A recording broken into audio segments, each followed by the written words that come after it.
26 নং বিলাসীপাৰা পশ্চিম সমষ্টিৰ অন্তৰ্গত আমবাৰী, বানিয়ামাৰী, কাছিয়াবাৰী, বেদলাংমাৰী, নৈচাৰ ঢাপ আৰু এই বৃহত্তৰ অঞ্চলৰ ৰাইজৰ যাতায়াত ব্যৱস্থাৰ ক্ষেত্ৰত জমৰ যাতনাত ভুগি আছে। ৰাইজৰ ধনেৰে নিৰ্মাণ কৰা বাঁহৰ সাঁকোবোৰ বিপদসংকুল অৱস্থাত আছে।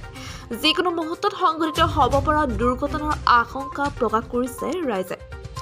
বানিয়ামাৰীত থকা দুৰ্বল বাঁহৰ সাঁকো পাৰ হ'লেও দিব লাগে 10 টকা মাচুল। এই ক্ষেত্ৰত কৰ্তৃপক্ষ ঘূৰ নিদ্ৰাত যাতায়াতৰ এনে দুৰৱস্থাই ৰাইজক জ্বলা-কলা খুৱাইছে। বহুবাৰ আবেদন নিবেদন কৰিও চৰকাৰৰ পৰা পোৱা নাই একো সঁহাৰি। এই প্ৰতিবেদন প্ৰকাশ কৰাৰ পিছত চৰকাৰে কি পদক্ষেপ গ্ৰহণ কৰে সেয়া হ'ব লক্ষণীয় দৃশ্য।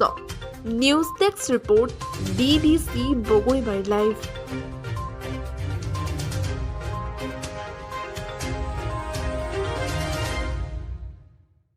তোমাৰ নামটা কি? লোকমান আলী।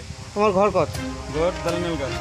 এখন বাহৰ ব্ৰিজ এইখন গাঁৱত যাওঁতে কোন কোন গাঁও আছে ইয়াত? বাইনাবাৰী, দালানেল গাঁও, বেলদাংবাৰী, কাইচাবাৰী। কিমান ৰাইজ কেইবাখনো গাঁও আছে? 4-5টা।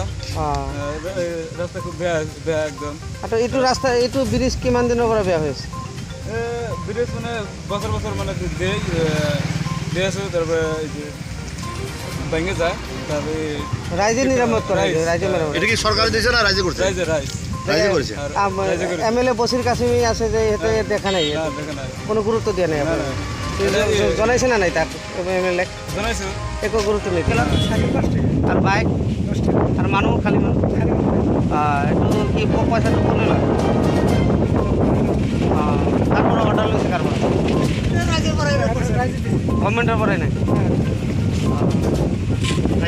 এইখন গাঁৱৰ নাম খালি সেইখন ঠাইৰ নাম কি? কিমান মানুহ অহা যোৱা কৰে দৈনিক?